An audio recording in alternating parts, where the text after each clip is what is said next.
अपने पिछले वीडियो में हमने जाना कि हमारे संविधान का निर्माण कोई आसान काम नहीं था। संविधान के निर्माण के लिए एक भारी मशक्कत चली और जैसा कि हमने देखा है कि एक लंबे समय तक स्वाधीनता संघर्ष चला। इस स्वाधीनता संघर्ष के बाद एक संविधान सभा का निर्माण किया गया और इस संविधान सभा ने हमारे संविधान का निर्माण किया। इसके बाद जब संविधान सभा की बात करेंगे तो संविधान सभा में हमने बताया था कि देश के अलग अलग क्षेत्रों से चुने हुए लोग बैठे हुए थे और ये सभी लोग बेहद योग्य लोग थे।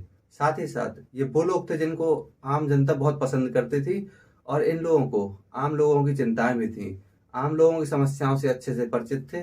इसीलिए हम कह सकते हैं कि संविधान सभा बेहद ही योग्य लोगों का एक समूह थी और ये योग्य लोग अलग अलग तरह के विषयों में पारंगत हासिल किए हुए थे। जैसे किसी को कानून की बहुत अच्छी समझ थी, किसी को इतिहास की, किसी को समाज की, किसी को अर्थशास्त्र की। जब इस तरह से इतने बुद्धिमान लोग एक जगह इकट्ठे हुए, इन्होंने हमारे देश के संविधान का निर्माण किया, तो इतना तो तय था कि हमारा संविधान कुछ न कुछ अनूठी विशेषताएं लिए होगा। क्यों? क्योंकि इस तरह से इतने बड़े इतना लंबा समय, जैसा कि आप भी बताया था कि 3 साल के लगभग समय लगा, 2 वर्ष 11 माह 18 दिन, इतने लंबे समय में हमारे संविधान का निर्माण हुआ और कई सारी बैठकें हुई। तो इतना तो तय था कि हमारा संविधान बेहद ही रुचकर बनाया गया होगा। तो चलिए आज जानते हैं अपने संविधान की विशेषताओं के बारे में। ये जो बोर्ड पर देख रहे हैं ना, ये संविधान की विशेषताओं के बारे में बात की गई है। देखिए, विशेषताएं इसलिए जानना जरूरी है, जैसे कोई घर मकान होता है तो कोई पूछता है आपसे कि आपके घर मकान की क्या विशेषता है, तो बताते हो ना कि हमारे घर में पूरा लेंथ यानी लंबाई चौड़ाई इतना है, घर में आंगन बना हुआ है, इतने कमरे हैं और दीवार में ये सीमेंट यूज किए हैं, कुछ बताते हैं कौन सा पुट्टी यूज किए हैं। तो ये सब क्या है? विशेषताएं। जब इतना बड़ा चीज बना है संविधान, जिससे पूरा देश चल रहा है, पूरे देश की व्यवस्था चल रही है, तो इसकी भी तो कुछ अपनी विशेषताएं होंगी। तो इसकी जो विशेषताएं जो बोर्ड पर लिखी हुई हैं, इनके बारे में समझेंगे। अभी हम कुछ पॉइंट ऐसे हैं जिसके बारे में बहुत विस्तार से जानना जरूरी है, लेकिन अभी विस्तार से नहीं जानेंगे, बल्कि अभी हम हल्का सा एक टच देंगे यहाँ पर। उसके बाद शॉर्ट वीडियो को छोटे वीडियो बनाकर उनकी विस्तार से बात करेंगे। देखिए, सबसे पहले हम बात करेंगे सबसे लंबा लिखित संविधान। संविधान दो तरह का होता है, एक होता है लिखित, एक होता है अलिखित। लिखित का मतलब होता है कि ऐसा संविधान जिसको कुछ लोगों ने बैठकर एक निश्चित समय के अंदर लिखा है, साल 2 साल 2.5 साल जितना भी समय मानकर चलिए, उतने समय तक क्या किए, कुछ लोग बैठे, नियमित बैठकें हुई, हर विषय पर चर्चा हुई, परिचर्चा हुई, बात संवाद हुआ, इस तरह से लिखा गया संविधान, ये कहलाता है लिखित संविधान। और दुनिया का सबसे पहला लिखित संविधान किस देश का है? संयुक्त राज्य अमेरिका का। ध्यान रखिएगा, ये क्वेश्चन कई बार पूछा गया है। और दूसरा अलिखित संविधान। अब कहेंगे अलिखित का मतलब क्या है, तो कोई भी कह देगा अलिखित का मतलब है जिसको लिखा ही ना गया हो। गलत है, ऐसा नहीं है। अलिखित का मतलब होता है जिसको एक निश्चित समय में ऐसी संविधान सभा के द्वारा नहीं लिखा गया, बल्कि समय समय पर जो कानून बनाए गए या फिर जो नियम लागू किए गए, उन्हीं सबको क्या माना गया? संविधान। जैसे सबसे पहला अलिखित संविधान है ब्रिटेन का। ब्रिटेन में समय समय पर चार्टर पारित होते थे। जैसे पढ़ते हो ना, 1861 का चार्टर, 1773 का चार्टर, 1783 का चार्टर, 1774 का। ये सब क्या है? ये चार्टर एक्ट है, यानी समय समय पर जिस कानून की आवश्यकता होती थी तो क्या करते थे ब्रिटिश, कानून ला देते थे। धीरे धीरे कानून क्या होते गए? इकट्ठे होते गए और इन्हीं कानूनों को इकट्ठा करके वो कहने लगे संविधान। तो पूछा जाएगा कि ये बताइए दुनिया का पहला अलिखित संविधान किस देश का है? तो ब्रिटेन का। यही ब्रिटेन मतलब उन गोरों का जिनने हम लोगों पर 200 साल तक का किया, शासन किया। ठीक है, तो देखिए अब भारत के संविधान की यही विशेषता बन गई। हमारे यहाँ लगभग 2 वर्ष 11 माह 18 दिन, यानी लगभग 3 साल तक बैठ के चली और 3 साल के दौरान हमारे संविधान का निर्माण हुआ, जिसमें सबसे महत्वपूर्ण भूमिका सभी लोग जानते हैं डॉक्टर भीमराव अम्बेडकर की थी। अब कहेंगे सबसे महत्वपूर्ण क्यों? कि महत्व तो सभी का था। सही बात है, सभी लोग महत्वपूर्ण सदस्य थे, सभी योग्य थे, लेकिन संविधान लिखने में सबसे ज्यादा अगर रोल होता है तो वो होता है कानून की समझ का। और डॉक्टर भीमराव अम्बेडकर जितनी कानून की समझ वहां पर जितने भी लोग बैठे हुए थे उनमें से किसी के अंदर नहीं थी।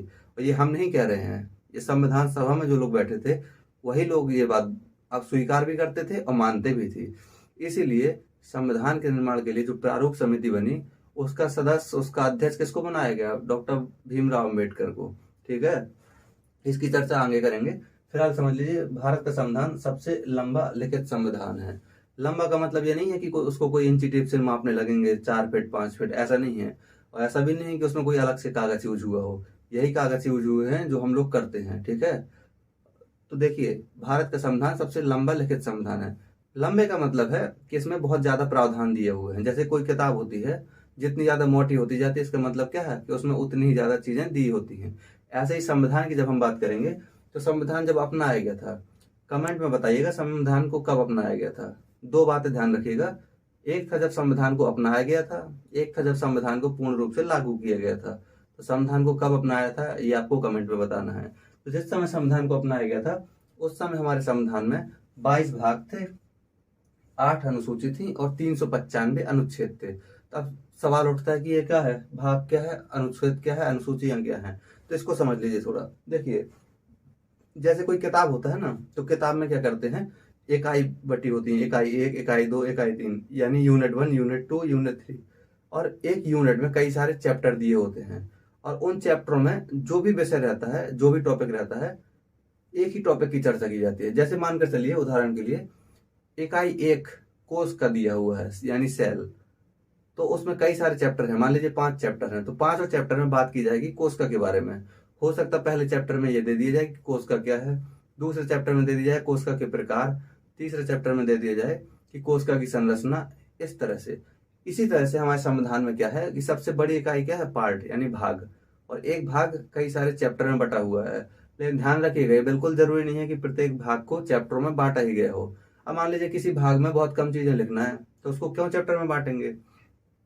लेकिन जिसमें ज्यादा चीजों के बारे में लिखना है, उसको चैप्टर में बांटते थे। जैसे उसके बाद देखिए अनुसूची। अनुसूची का मतलब क्या होता है, अनुच्छेद लिखे हुए हैं, प्रत्येक अध्याय में कुछ अनुच्छेद हैं। उन अनुच्छेदों में अब हर बात तो लिखी नहीं जा सकती थी, तो अनुच्छेद में जो बातें नहीं लिखी जा सकती थी उसको लिख दिया गया कहाँ, अनुसूची में। उदाहरण के लिए हम बात करेंगे आर्टिकल 1 की। आर्टिकल 1 में कहा गया है कि भारत अर्थात इंडिया राज्यों का संघ होगा, और भारत के राज्य क्षेत्र वे होंगे जो पहली अनुसूची में दिए हुए हैं। अब सोचिए, अगर संविधान के पहले ही पेज में आर्टिकल 1 लिखने जा रहे हैं और वहीं पर गूंजागाजी करने लगे कि ये लीजिए भारत के ये रहे राज्य, ये रहे भारत के संघ शासित क्षेत्र। अब पता पड़ा 5 साल बाद फिर से कुछ चेंजेस हुआ राज्यों में, क्योंकि हमारे यहाँ तो राज्यों के नाम, संरचना, सब कुछ संसद बदल सकती है। तब क्या करेंगे, फिर संविधान में काटेंगे। जैसे आप लोग रफ फेयर रजिस्टर होता है ना, और फेयर रजिस्टर में कटिंग करना पसंद नहीं करते हैं, उसी तरह संविधान जो है, इसमें ज्यादा छीछल इधर ना हो, इसके लिए कहा गया कि संविधान में बहुत सी बातें कही जाएंगी, उनके बारे में डिटेल से जानना है तो जाकर अनुसूची देखो। तो जिस समय संविधान लागू हुआ उस समय 22 भाग थे, 8 अनुसूचियां थी और 395 अनुच्छेद थे। आज देखिए, आज के समय में 25 भाग हैं और 12 अनुसूचियां हैं। 9 थी, 8 थी, कितनी बढ़ गई, 4। उसके बाद 465 आर्टिकल हैं। लेकिन समझ लीजिएगा, जो 465 आर्टिकल हैं, ये अगर आप गिनती शुरू करेंगे 1, 2, 3, 4, 5, तो ये संख्या आपको 465 नहीं मिलेगी। बल्कि क्या किया गया है कि कुछ आर्टिकल, जैसे मानकर चलिए आर्टिकल 20 दिया हुआ है, और अगर कोई नई चीज जोड़नी है तो कैसे जोड़ेंगे, 20A, 20B, हो तो गया नया आर्टिकल, लेकिन है किसके अंतर्गत, 20 के अंतर्गत। तो अगर काउंट करेंगे एक एक आर्टिकल को, तब जाकर ये संख्या निकलेगी कितना, 465। ये होगी पहली विशेषता। इसके अलावा दूसरी विशेषता समझिए, विभिन्न स्रोतों से बिहिप। बिहिप का मतलब होता है लिया हुआ। हमारे संविधान का निर्माण देखिए, अब समझिए कितनी बड़ी बात है। कहते हैं, कुछ लोग कहते हैं ना कि नकल मतलब दूसरों से नहीं सीखना चाहिए। देखिए, हमारी संस्कृति में ये समाया था कि हमको पहले दूसरों से चीजें सीखनी चाहिए, और सीख कर बेहतर जो चीज हमारे लिए हो उसको हम अपने लिए लागू करें। यही किया संविधान निर्माताओं ने। दुनिया के अलग अलग देशों के संविधानों को क्या किया, पहले पढ़ा। कहते हैं लगभग 60 से ज्यादा देशों के संविधानों को पढ़ा गया था, तब जाकर उनके प्रावधान देखे गए थे, समझा गया था उनको। बाद में देखा कि हमारे भारत की परिस्थितियां कैसी हैं, और हम किन प्रावधानों को सीधे तौर पर लागू कर सकते हैं भारत में, और किन प्रावधानों को कुछ परिवर्तन के साथ लागू कर सकते हैं। अब बहुत बड़ी जिम्मेदारी थी, ये नकल नहीं है। कुछ लोग बोल देते हैं ना कि हमारा संविधान तो खाली नकल किया गया है दूसरे देशों का, अब बाबा साहब ने किया ही क्या है। तो उन लोगों को ये समझना चाहिए कि इतना आसान नहीं होता है, और कोई भी चीज दुनिया में ऐसा नहीं है कि एकदम नई हो जाएगी। हर चीज हो चुकी है, उसी में सुधार होता है आगे धीरे धीरे। जैसे आईफोन लेते हो ना, तो आईफोन पहले आया छोटा सा, कई कमियां थी। आईफोन 7, 8, 9 कितने वर्जन आ रहे हैं, समय समय पर अपडेट हो गया। इसका मतलब है कि तकनीक उसमें नई जुड़ती जा रही है। तो अब कहेंगे कि आई है तो आईफोन ही, तो आईफोन है, लेकिन जो नए जितना लेटेस्ट वर्जन लेंगे उतनी ही ज्यादा चीजें क्या होंगी उसमें, अच्छी होंगी, और कमियों को कम किया गया होगा। यही संविधान में किया। जब इतने देशों के संविधानों को पढ़ा, उनका निचोड़ निकाला और भारत के संविधान का निर्माण किया भारत की परिस्थितियों के हिसाब से। तो लगभग 60 से ज्यादा देशों के संविधानों को पढ़ा गया, समझा गया, तब जाकर भारत के संविधान का निर्माण हुआ है। सोच कर देखिए कितना डिफिकल्ट काम रहा होगा। अब किस देश से कौन से प्रावधान लिए गए ये बताएंगे अगले वीडियो में, क्योंकि 60 से ज्यादा देश थे तो 60 देशों के तो हमको पढ़ना नहीं है, हमको पढ़ना है मुख्य मुख्य देश। जैसे हम जानेंगे अमेरिका के संविधान से क्या लिया गया है, ब्रिटेन के संविधान से क्या लिया है, सोवियत संघ के संविधान से क्या लिया, दक्षिण अफ्रीका के संविधान से क्या लिया, जापान के संविधान से, जर्मनी के संविधान से। इस तरह से हमको चीजें जाननी है, ठीक है। तो इसके बाद हम बात करेंगे नम्य तथा अनम्य का मिश्रण। अब देखिए, नम्य का मतलब होता है इंग्लिश में सॉफ्ट, अनम्य का मतलब होता है हार्ड। अब कहेंगे संविधान में ये क्या बात हो गई, मतलब सॉफ्ट और हार्ड का मिश्रण। इसका मतलब ऐसा तो नहीं है कि संविधान का जो कागज है उसके बारे में बात हो रही है, नहीं। देखिए, नम्य संविधान का मतलब होता है कि ऐसा संविधान जिसमें संशोधन करना बहुत ही आसान होता है। जैसे ब्रिटेन में जाएंगे ना, तो ब्रिटेन में संसद जो होती है, मान लीजिए संसद किसी दिन बैठी, उसका जो मन किया और फैसला लिया सहमति से, और वही कानून बनाकर लागू कर दिया, संविधान का भाग हो गया। बहुत आसान, यानी ऐसा संविधान जिसमें संशोधन करना बहुत आसान होता है, वो कहलाता है नम्य संविधान। दूसरा होता है अनम्य, यानी हार्ड। अनम्य संविधान का मतलब होता है ऐसा संविधान जिसमें संविधान में संशोधन करने के लिए ना पसीने छूट जाते हैं, बहुत मुश्किल काम होता है। जैसे संयुक्त राज्य अमेरिका का संविधान है, तब पूछेगा ये बताइए नम्य संविधान किस देश का है सबसे नम्य, तो कहिएगा ब्रिटेन का। और सबसे ज्यादा हार्ड अमेरिका का संविधान। अमेरिका में संविधान में संशोधन करने में पसीने छूट जाते हैं, सीनेट मानकर चलिए बड़ा मुश्किल काम है वहां पर संशोधन करा पाना। तो भारत ने देखा कि अमेरिका का प्रावधान भी अच्छा नहीं है। क्यों? मान लीजिए संविधान है तो किताब ही, लिखा गया है उस समय के हिसाब से अच्छा लिखा गया, लेकिन भविष्य में अगर कुछ चेंजेस करने पड़े तब क्या करेंगे, तब कैसे चेंज करेंगे इसको। तो ये भी चिंता थी संविधान निर्माताओं की। दूसरा, वो ये भी चाहते थे कि कुछ प्रावधान ऐसे रखें कि जिसको हम आसानी से चेंज कर सकें। कुछ प्रावधान ऐसे रहें संविधान में जिसको हम आसानी से चेंज कर सकें, मतलब जिसके लिए बहुत ज्यादा बहुमत की जरूरत न पड़े। तो इसके लिए निकाला एक बीच का रास्ता। ये देख रहे हैं जो सर्कल बना है, सॉफ्ट एंड हार्ड। भारत ने बीच का रास्ता अपनाया। भारत ने कहा कि हम दोनों तरह के प्रावधान को अपनाएंगे, अमेरिका वाली विशेषता को भी अपनाएंगे और ब्रिटेन वाली विशेषता को। तो भारत ने कहा कि हमारा संविधान नम्य और अनम्य का मिश्रण है। हमारे संविधान में बहुत से प्रावधान ऐसे हैं जिसमें संशोधन करना बहुत आसान है, उसके लिए बहुत ज्यादा मशक्कत नहीं करनी है। पार्लियामेंट में जाइए, बैठिए, और पार्लियामेंट में जो लोग बैठते हैं यानी संसद लोग, वो लोग साधारण बहुमत से, मानकर चलिए 200 लोग इकट्ठे हुए तो 101 लोग अगर सहमति दे दिए तो पारित। कोई जरूरत नहीं है कि 550 के आधे हों वगैरह, कुछ नहीं। लेकिन कुछ प्रावधान ऐसे भी जिसके लिए संशोधन करने में पसीने छूट जाते हैं अपने पार्लियामेंट में भी, यानी संशोधन करा पाना बड़ा मुश्किल काम होता है। तो हमने दोनों ही तरह के प्रावधानों को अपनाया है, यानी ब्रिटेन और अमेरिका के बीच का रास्ता हमने अपनाया है, ठीक है। तो बताइएगा एक क्वेश्चन और कमेंट पर कि हमने अपनी जो अर्थव्यवस्था अपनाई है वो किस तरह की है। चलिए अगला देखते हैं पॉइंट, सरकार का संसदीय रूप। देखिए, सरकार का संसदीय रूप, तो जानते हैं संसदीय शासन व्यवस्था का मतलब क्या होता है। देखिए, संसदीय शासन व्यवस्था सबसे पहले अगर किसी देश ने अपनाई तो वो था ब्रिटेन। तो ब्रिटेन से ही ली गई है संसदीय शासन व्यवस्था। कहे कि ब्रिटेन ने क्या किया, हम पर शासन किया, कितने साल, लगभग 200 साल। तो ब्रिटेन की कौन सी व्यवस्था थी, संसदीय शासन व्यवस्था। अगर सीधी बात है, अगर आप पर कोई अधिकार कर ले तो धीरे धीरे आप पर भी तो उसका प्रभाव पड़ेगा। तो हम लोगों पर भी पड़ा।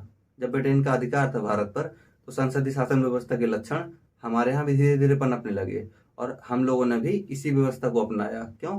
क्योंकि ये व्यवस्था काफी हद तक बेहतर थी, हमारे देश के लोगों को इसकी जानकारी भी हो गई थी और साथ ही साथ हम लोगों के लिए बेहतर भी थी। इसलिए हमने कौन सी व्यवस्था अपनाई, संसदीय शासन व्यवस्था। तो संसदीय शासन व्यवस्था की कुछ विशेषताएं होती हैं। आप कहेंगे क्या होती हैं, तो देखिए, सबसे पहला संसदीय शासन व्यवस्था कौन अपनाया, ब्रिटेन। तो ब्रिटेन की जो विशेषताएं थी वही संसदीय शासन व्यवस्था की विशेषताएं हैं। ब्रिटेन में हो या भारत में, देखेंगे आप कि सबसे पहली चीज तो होती है कि दो राष्ट्र प्रमुख होते हैं। एक होता है संवैधानिक प्रमुख, एक होता है वास्तविक प्रमुख।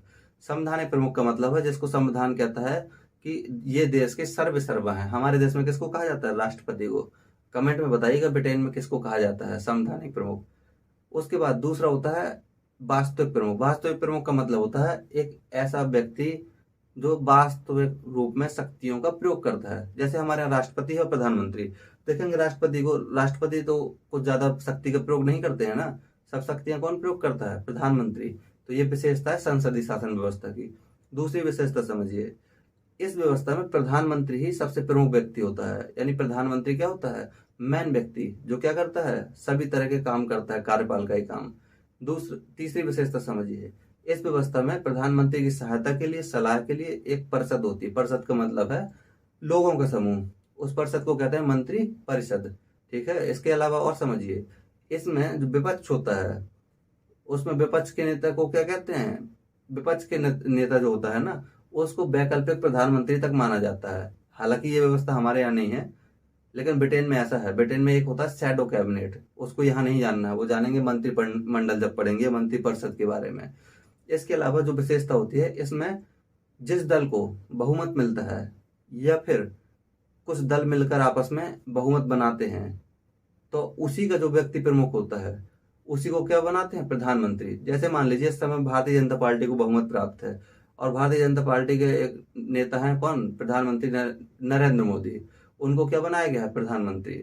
लेकिन मान लीजिए कोई एक दल अगर सत्ता में नहीं आता, तो जिसको किसी को मतलब ये मान लीजिए पूरा बहुमत नहीं मिला, तो दो तीन दल मिलेंगे आपस में और वो लोग तय करेंगे कि हम किसको प्रधानमंत्री बनाएंगे। तो इसमें क्या होता है? या तो बहुमत प्राप्त दल का जो नेता होता है वो प्रधानमंत्री बनता है, या फिर कुछ दल मिलकर जिस व्यक्ति की सिफारिश कर दें तो राष्ट्रपति उसी को प्रधानमंत्री के रूप में नियुक्त करता है। ये कुछ विशेषताएं थी संसदीय शासन व्यवस्था की। ठीक है। इसमें मंत्रिपरिषद लोकसभा के प्रति जवाबदेही होती है। ये भी इसी की व्यवस्था है, संसदीय शासन व्यवस्था की। देखते हो ना कि मंत्री संसद में जवाब देने चले जाते हैं। अगर कोई भी सवाल पूछा जाता है तो हर मंत्री कहाँ आते हैं? पार्लियामेंट में जवाब देते हैं। उसके बाद संघीय शासन व्यवस्था। देखिए, संघीय शासन व्यवस्था का मतलब होता है ऐसी शासन व्यवस्था। संघीय शासन क्या होता है? देखिए, संघीय शासन का मतलब केंद्र और राज्य के संबंधों के आधार पर तय किया जाता है कि संघीय शासन है या नहीं।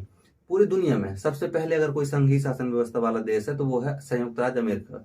इसीलिए अमेरिका की जो विशेषताएं हैं उसी को माना जाता है संघीय शासन व्यवस्था की विशेषताएं। तो देखिए क्या होती है संघीय शासन व्यवस्था की विशेषताएं।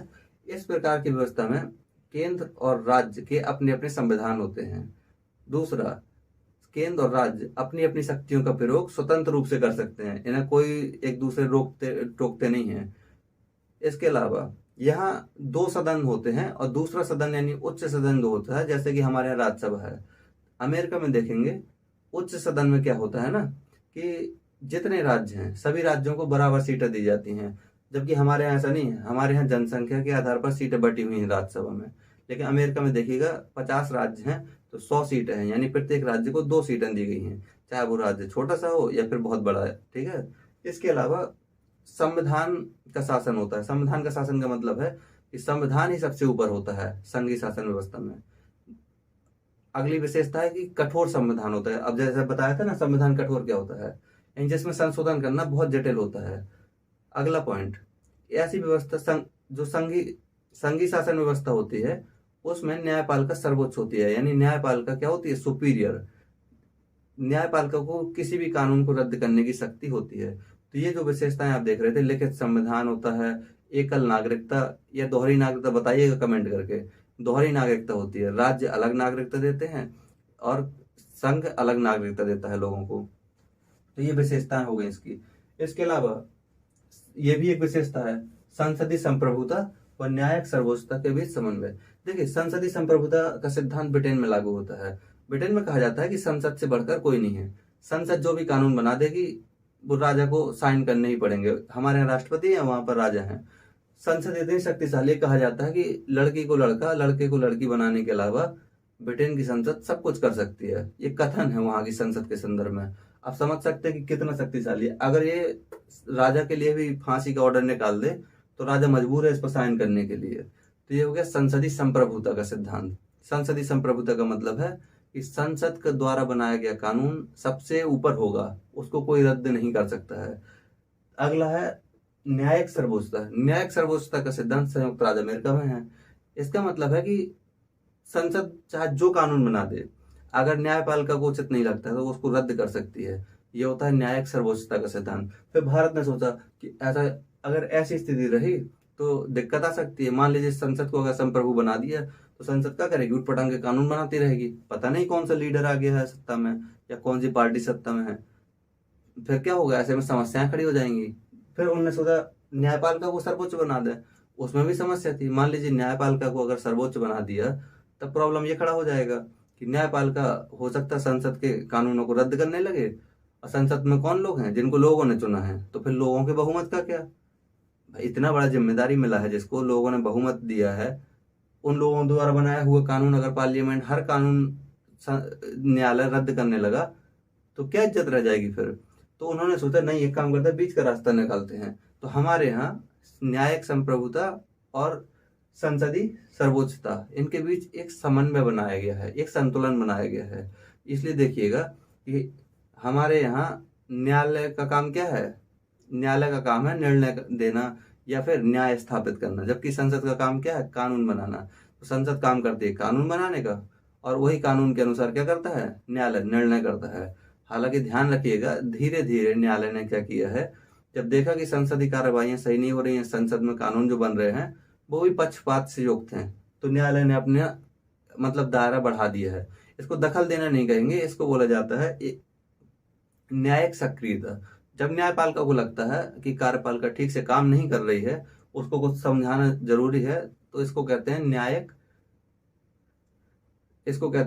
न्यायिक सक्रियता। यानी न्यायिक सक्रियता का मतलब है कि न्यायपालिका अधिक सक्रिय होने लगती है, कार्यपालिका के दायरे में भी काम करने लगती है। तो हमारे यहाँ संतुलन है, हालांकि ठीक है, ध्यान रखिएगा। उसके बाद बात करेंगे, जैसे देखे होंगे अभी आप कि दिवाली में पटाखे वगैरह को लेकर पार्लियामेंट ने तो कानून नहीं बनाया ना, कौन डिसीजन दिया था? सर्वोच्च न्यायालय। तो सर्वोच्च न्यायालय का काम तो है नहीं कानून बनाना, फिर क्यों देते हैं? तो जब न्यायालय को लगता है कि लोकतंत्र में सबसे बड़ी कमजोरी पता क्या है? लोग ही सबसे बड़ी ताकत भी हैं, तो लोग कमजोरी भी हैं। अब लोग, जिसको पता है नेताओं को कि हमको चुनेगा कौन? लोग। इसलिए नेता लोग क्या करते हैं? हमेशा वही काम करते हैं जो लोगों को पसंद है। अब भले ही ऐसा तो है नहीं कि हम लोगों को जो चीज अच्छी लगे वो सब अच्छा हो, तो इसलिए नेता लोग क्या करते हैं? बचते हैं कानून बनाने से। लेकिन न्यायालय का क्या करता है? न्यायालय को तो हम लोग चुनते नहीं है ना, न्यायालय में तो लोग अपनी योग्यता से पहुंचते हैं, जो न्यायाधीश होते हैं। तो वो लोग क्या करते हैं? वो इस पॉपुलरिटी वाले चक्कर में नहीं पड़ते हैं, उन्हें पॉपुलर वॉपुलर नहीं होना है। वो देखते सही क्या गलत क्या है और बस डिसीजन दे डालते हैं, और उनको पालन कराना पड़ता है। जिलाधिकारी वगैरह तक को सीधे आदेश देते हैं, ठीक है। तो जब ये आदेश देते हैं ना, तो अधिकारियों के हाथ खड़े हो जाते हैं। तो अधिकारी मजबूर होकर फिर उनको काम करना ही पड़ता है, क्योंकि फिर बहुत बड़ी ताकत है न्यायालय अपने आप में। जब बुलाते हैं ना अधिकारियों को, तो हालत खराब हो जाता है। जिस तरह हम लोगों का हालत, नॉर्मल कॉमन पीपल होते हैं ना, जो पहुंच जाते हैं अधिकारियों के यहाँ, तो अधिकारी अगर एक लताड़ देते हैं तो शांत खड़े हो जाते हैं। यही हाल रहता है अधिकारियों का कोर्ट में, ठीक है। तो अगला है एकीकृत न्यायपालिका। देखे होगे, हम अपने यहाँ अगर देखें तो न्यायपालिका में एकीकृत है। एकीकृत का मतलब, जैसे सर्वोच्च स्तर पर कौन है? सर्वोच्च न्यायालय। उससे नीचे आएंगे तो हाई कोर्ट। हाई कोर्ट राज्य स्तर पर सर्वोच्च है। प्रत्येक राज्य का अपना क्या है? उच्च न्यायालय है, और उच्च न्यायालय उस राज्य में टॉप पर होता है, और जबकि सर्वोच्च न्यायालय पूरे देश के लिए है, ठीक है। उसके बाद है, उसके नीचे जाएंगे तो अधीनस्थ न्यायालय होते हैं। जिला अदालत वगैरह देखे हैं तो ये सब होते हैं अधीनस्थ न्यायालय। तो ये क्या है? एकीकृत संरचना। यानी कोई व्यक्ति है, अगर उसके फंडामेंटल राइट का उल्लंघन हुआ तब तो अलग बात है, नहीं तो उसको सबसे पहले कहाँ जाना पड़ेगा? जिला अदालत में। जिला अदालत के बाद जब कार्रवाई जिला अदालत से ऊपर पहुंचेगी, मान लीजिए जिला अदालत में केस हार गए, फिर कहाँ जाएंगे? High court.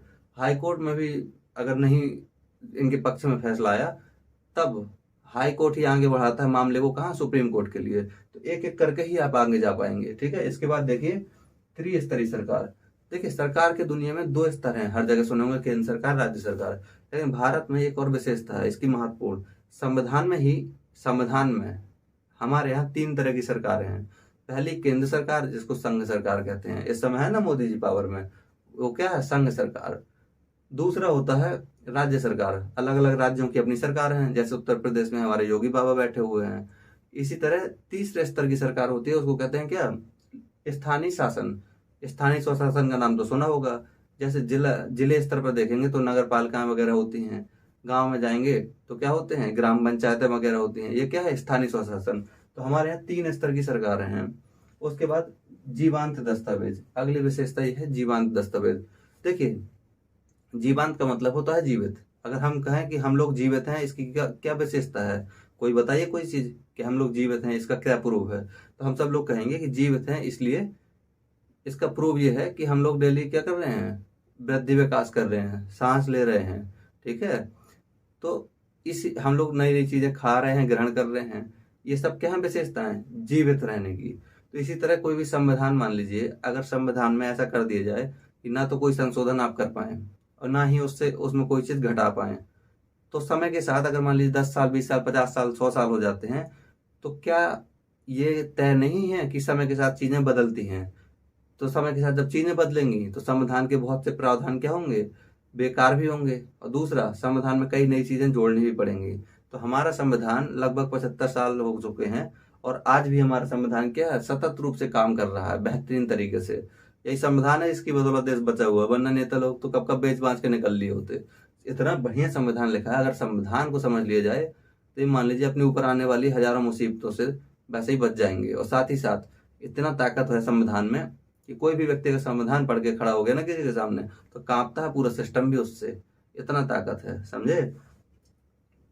तो संविधान के बारे में ये समझ लीजिए कि संविधान हमारा क्या है, जीवंत दस्तावेज।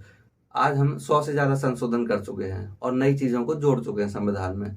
और कई ऐसे प्रावधान हुए हैं जो समय के साथ क्या हुए, हटाए भी गए हैं।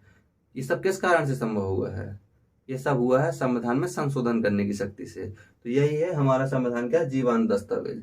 संविधान में वैसे तो 100 से ज्यादा संशोधन हुए, लेकिन कुछ संशोधन बहुत महत्वपूर्ण है, जैसे 7वां संविधान संशोधन, 42वां संविधान संशोधन, 44वां संविधान संशोधन, 72वां, 73वां, 74वां संविधान संशोधन। ये 42वां जो संविधान संशोधन है ना, इसमें इतना बड़ा चेंजेस किए थे पूरे संविधान में कि इसको तो कहते हैं मिनी कॉन्स्टिट्यूशन। मिनी कॉन्स्टिट्यूशन का मतलब होता है अपने आप में ही एक छोटा संविधान बन गया। ये इतना भारी भरकम संशोधन किए थे इसमें। और ये इमरजेंसी के बाद का जो टाइम था ना, उसी समय का संशोधन है। और इमरजेंसी के बारे में तो किसी और वीडियो में बात करेंगे। फिलहाल ये जो विशेषता है इनको दिमाग में एकदम रख लीजिए। आप कोई पूछे बताइए भारतीय संविधान की विशेषताएं क्या हैं, तो ऐसे बताना है। सबसे पहली चीज, सबसे बड़ा सबसे लंबा हमारा संविधान है। क्यों? क्योंकि इसमें कितने कितने भाग हैं, आरंभ में थे 22 भाग, और अनुसूचियां कितनी थी 8, और आर्टिकल कितने 395, और आज कितना है 25 भाग हैं। 25 भाग है, अनुसूचियां कितनी है 12, उसके अलावा आर्टिकल कितने लगभग 465। फिर कहिएगा लगभग 60 से ज्यादा देशों के संविधानों को हमने पढ़ा, उसके बाद हमने अपने संविधान का निर्माण किया। अगला पॉइंट कहिएगा कि हमने संसदीय शासन व्यवस्था को अपनाया है। इसके अलावा कहिएगा हमने संघीय शासन व्यवस्था को अपनाया है। इसके अलावा कहिएगा कि हमने संसदीय संप्रभुता और न्यायिक सर्वोच्चता के बीच एक संतुलन बनाकर रखा है, ये भी हमारे यहाँ की विशेषता है। 3 स्तर की सरकारें हमारे यहाँ है, केंद्र सरकार, राज्य सरकार, स्थानीय स्वशासन। उसके बाद कहिएगा कि हमने एकल नागरिकता को क्या किया है, अपनाया, यानी भारत की नागरिकता, ये भी हमारे संविधान की विशेषता है। मौलिक अधिकार, इतने विस्तारित तौर पर मौलिक अधिकार दुनिया में कहीं भी नहीं है, ये हमारे संविधान की विशेषता है, ठीक है। इसके अलावा देखिए ये एकीकृत न्यायपालिका, हमारे यहाँ सर टॉप स्तर पर कौन है, सर्वोच्च न्यायालय, फिर नीचे हाई कोर्ट, उसके बाद अब अधीनस्थ न्यायालय। हमारा संविधान एक जीवन दस्तावेज है। ये सब क्या हुई विशेषता है, इसको एकदम दिमाग में ऐसे बिठा लेना है कि नींद में भी कोई पूछे तो याद रहनी चाहिए, ठीक है। देखिए अगर कुछ सबसे महत्वपूर्ण अंबेडकर जी की देन है तो वो है भारत का संविधान। भारत का संविधान में उन्होंने जो खुद कष्ट सहे थे उसका कहीं भी इम्पैक्ट नहीं है, बल्कि उन्होंने एक ऐसा संविधान दिया जो सबके लिए समान रूप से कारगर है। और इस संविधान को सतत रूप से अगर सही ढंग से सभी नेता पालन करते रहे तो इतना क्लियर है कि समय के साथ देश आगे ही जाएगा। चलिए अगले वीडियो में हम इनके बारे में जो कुछ पॉइंट थे उनके बारे में अध्ययन करेंगे। धन्यवाद।